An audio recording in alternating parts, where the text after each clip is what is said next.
Welcome back. It's time to hear from both sides on the top political issues in a segment we like to call Two Sides. From the right, we welcome Republican strategist Terry Casey. Good morning. And from the left, Democratic strategist Dale Butland. Good morning, Dale. Rules for the segment, very simple. We put 15 seconds up on the clock, put a topic out here on the table, and let each of these gentlemen comment on it. When you hear the ding, the time is up. And Terry, this week, let's begin with you. Mandel versus Kasich on Medicaid. Who will win the battle?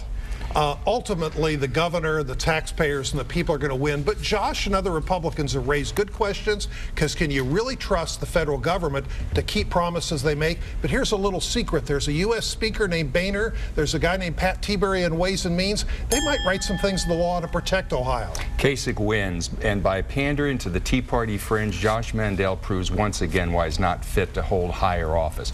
By expanding Medicare, we can save 3,400 Ohio lives a year for pennies on the dollar, but for Josh Mandel, being pro-life only means being anti-abortion. All right, Dale, Debbie Terhar survives after that Hitler post. Can she lead the state education? Yeah, you know, once you compare the President of the United States to Adolf Hitler, it's like being convicted of public indecency. It never really goes away. But maybe now she'll concentrate on education instead of trolling right-wing websites for bogus quotes. But can anyone explain why John Kasich lobbied for this woman?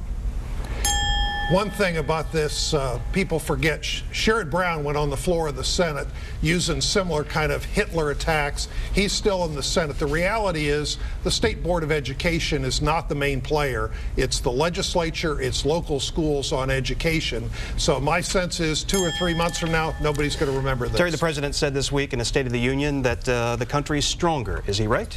Well, if you look at the unemployment rate, which keeps going back up, if you look at economic growth, which is not growing, those are not good signs. And unfortunately, for Dale and the Democrats, more taxes, more spending, that doesn't improve the economy. We got to get small business growing. Of course, the President's right, and he's got the approval ratings to show it. He saved the auto industry. He killed Osama bin Laden. He kept us from sliding into another Great Depression. And right now, he's standing up for the middle class in Washington, while Terry's congressional Republican friends keep on right on shilling for millionaires and billionaires. All right, Dale, raising the minimum wage to $9 an hour, is that going to help or hurt job growth? There's not one shred of credible evidence that raising the minimum wage hurts job growth. But that doesn't stop Terry and his right-wing pals from saying it. If it was up to them, we wouldn't have any minimum wage in this nation. But anyone who works 40 hours a week does not deserve to live in poverty.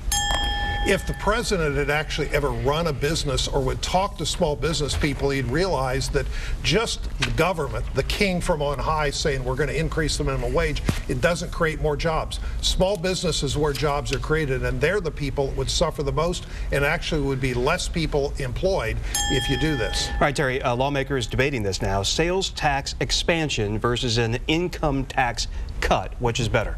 Well, actually, it's not just the sales tax. The categories increase. There'd be a reduction in both the state rate from 5.5% down to 5%, and a reduction in local rates. But the reality, yes, there's going to be some services added like fur storage and sun tanning booths, but most of the things that real people use, electricity, etc., aren't covered. All right. Kasich's tax plan does both, and the result is the richest 1% get a tax cut of $10,000 a year, while middle-income Ohioans see a net tax increase.